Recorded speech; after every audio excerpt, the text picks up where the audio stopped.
আগস্টে শেখ হাসিনার পতনের পরে এই বাংলাদেশে ভারতের রাজনৈতিক প্রভাব ধ্বংস হয়েছে। জাকির নায়েক আসার মাধ্যমে এই বাংলাদেশে ভারতের সাংস্কৃতিক আগ্রাসন ধ্বংস হয়ে যাবে সেই ভয়ে ভারত এই বাংলাদেশ সরকারের বর্তমান অন্তর্বর্তীকালীন সরকারের উপরে বিভিন্নভাবে চাপ দিচ্ছে এবং সেই চাপে সরকার বাঁকা হয়ে যাচ্ছে। আমরা ধিক্কার জানাই সরকারের এই নতজানু নীতির, এই নতজানু অবস্থান। আমরা বলতে চাই এই বাংলাদেশের মানুষ বিপ্লবী মানুষ, এই বাংলাদেশের মানুষ অন্যের সাথে আপোষ করে না।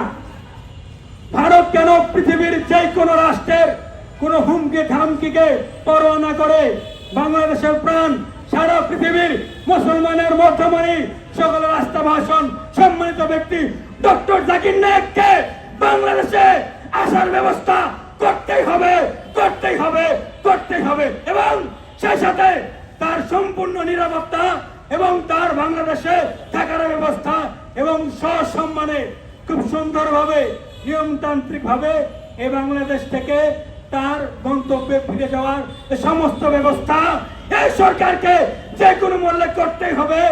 আমরা এই সরকারকে ডক্টর জাকির নায়েকের আগমন উপলক্ষে সর্বতভাবে সমস্তভাবে সহযোগিতা করার জন্য প্রস্তুত রয়েছি এবং আমি বলতে চাই, দায়িত্ব নিয়ে বলতে চাই, আমরা সহ এই পুরো জাতি, পুরো বাংলাদেশ, গোটা দেশ ডক্টর জাকির নায়েককে অভ্যর্থনা জানানোর জন্য, স্বাগতম জানানোর জন্য, গ্রহণ করার জন্য প্রস্তুত রয়েছেন।